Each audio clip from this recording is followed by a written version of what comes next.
नमस्कार मित्रांनो, तुमचं माझ्या कुकिंग डायरीज विथ राहुल या चॅनलमध्ये सहर्ष स्वागत. हे पहा, अशा प्रकारे ही काटेरी भेंडी असते. याच्या बिया खूप मोठ्या असतात आणि याच भेंडीची आपण आज भाजी करणार आहोत. तुम्ही इथे पाहू शकता, हातामध्ये मी भेंडी घेतलेली आहे. किती मोठी आहे. आधी आपण ही धुवून घेणार आहोत. थोडासा गुलाबी कलरसुद्धा आहे याच्या देठाला. खूप छान अशी दिसायला असते ही भेंडी आणि चवीला तर खूपच छान असते. अगदी कमीत कमी मसाल्यांमध्ये ही भेंडीची सुक्की भाजी आपण आज बनवणार आहोत. चला तर मग सर्वात आधी ही भेंडी आपण धुवून घेऊयात. हे पहा, आता भेंडी धुवून झालेली आहे. आता ती चिरायची कशी ते मी तुम्हाला दाखवतो. आता इथे तुम्ही पाहू शकता, यामध्ये काही भेंडी नरम आहे तर काही अशी कडक आहे. जी मोठी भेंडी आहे ती खूप बाहेरून कडक असते. तर आता ही जी कडक भेंडी आहे आणि मोठी आहे आकाराने, ती कशी चिरायची ते मी दाखवतो.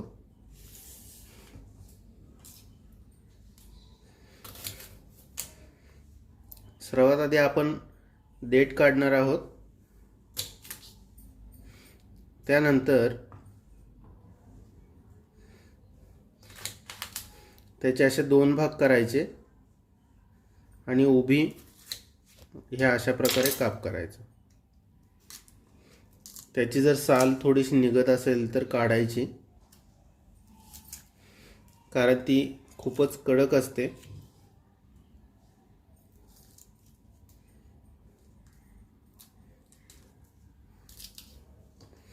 हे पहा, हे अशा प्रकारे काढून घ्यायचं आहे आणि याची आपण भाजी बनवणार आहोत. आता हे पहा, अशाच प्रकारे मी दुसऱ्या भेंडीची सुद्धा अशी साल काढून घेतलेली आहे. आता जी नरम भेंडी आहे, हे पहा, अशी जी नरम आहे किंवा छोटी आहे, आपण नेहमी जी छोटी भेंडी असते ती जशी कापतो त्याप्रमाणे त्याचे तुकडे करायचे आहेत. त्याचे लगेच तुकडे होतात. त्याचे असे छोटे छोटे आकाराचे तुकडे करायचे.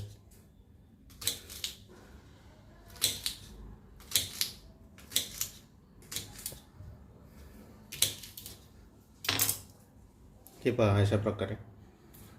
तर मी आता या सर्व भेंडीचे तुकडे करून घेतो. हे पहा, आता भेंडी चिरून झालेली आहे. आता आपण मसाल्याची तयारी करूया. आपल्याला वाटण बनवायचं आहे. त्यासाठी मी इथे तेलामध्ये हिरवी मिरची भाजून घेतलेली आहे. तुम्ही तुमच्या आवडीनुसार हिरवी मिरची कमी जास्त करू शकता. आता 1 इंच आलं चिरून घेतलेलं आहे आणि तसेच कोथिंबीर घेतलेली आहे थोडीशी, आणि इथे थोडंसं लसूण घेतलेलं आहे. आता आपण मिक्सरला या सगळ्याचं वाटण करून घेऊयात.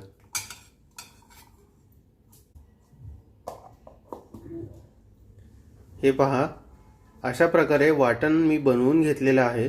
आता आपण पुढची प्रोसेस करूयात. आता इथे मी मोठ्या आकाराचं पातेलं घेतलेलं आहे. यामध्येच मी थोड्या वेळापूर्वी मिरची भाजून घेतली होती तेलामध्ये, म्हणून थोडंसं तेल या पातेल्यामध्ये आहे. आता आपण या पातेल्यामध्ये सगळी भेंडी घालूयात सर्वात आधी.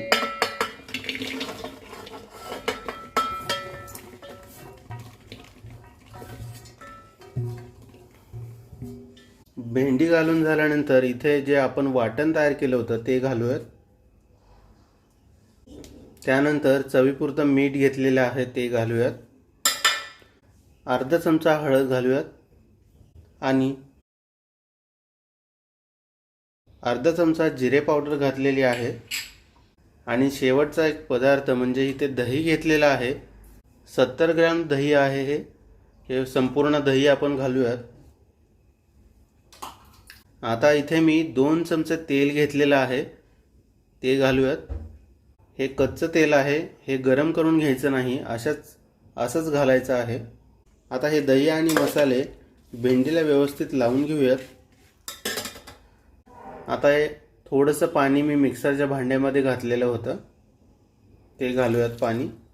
आणि आता व्यवस्थित हे मसाले आणि वाटण जे आहे ते भेंडीला लावून घेऊयात. आता मिक्स करून झालेलं आहे. आता आपण हे पातेलं गॅसवरती ठेवूयात आणि गॅस ऑन करूयात. हे पहा गॅसवरती ठेवलेलं आहे. आता मी गॅस ऑन करतो. आता गॅस एकदम लो फ्लेमवरती ठेवायचा आहे. लो फ्लेमवरती ठेवल्यानंतर आता आपण पातेल्यावरती झाकण घालूयात आणि 15 मिनिट ही भेंडी वाफवून घेऊयात. आता 10 मिनिट झालेले आहेत. आपण झाकण उघडून पाहूयात.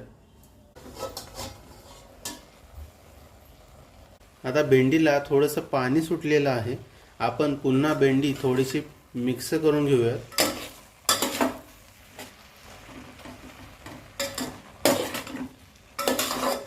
भेंडीचा वास खूप छान सुटलेला आहे घरामध्ये. मिक्स करून झाल्यानंतर आणखीन 5 मिनिट आपण भेंडी शिजवून घेऊयात. 5 मिनिट झालेले आहेत. आता आपण झाकण उघडूया. भेंडी शिजली आहे का नाही ती आपण चेक करूया. कोणती भेंडी अशी थोडीशी चिरून पाहायची. लगेच चिरत असेल तर समजायचं ती शिजलेली आहे. आता ही आपली भेंडी खूप चांगली शिजलेली आहे आणि आपली ही अशी भेंडीची भाजी तयार आहे. मित्रांनो, ही भाजी खूप स्वादिष्ट लागते. तुम्ही नक्की ट्राय करा. तुम्हाला जरी अशा प्रकारची भेंडी कुठे बाजारात मिळाली तर आवर्जून विकत घ्या आणि अशी भाजी तुम्ही ट्राय करा. तुम्हाला नक्की आवडेल याची मला खात्री आहे. तर मित्रांनो, तुम्हाला ही रेसिपी कशी वाटली ते कमेंट करून सांगा. हा व्हिडिओ तुम्हाला आवडला असेल तर लाईक शेअर कमेंट जरूर करा. माझ्या चॅनलवरती नवीन असाल तर सबस्क्राईब करा. भेटूयात अशाच एका नवीन रेसिपीसोबत. धन्यवाद.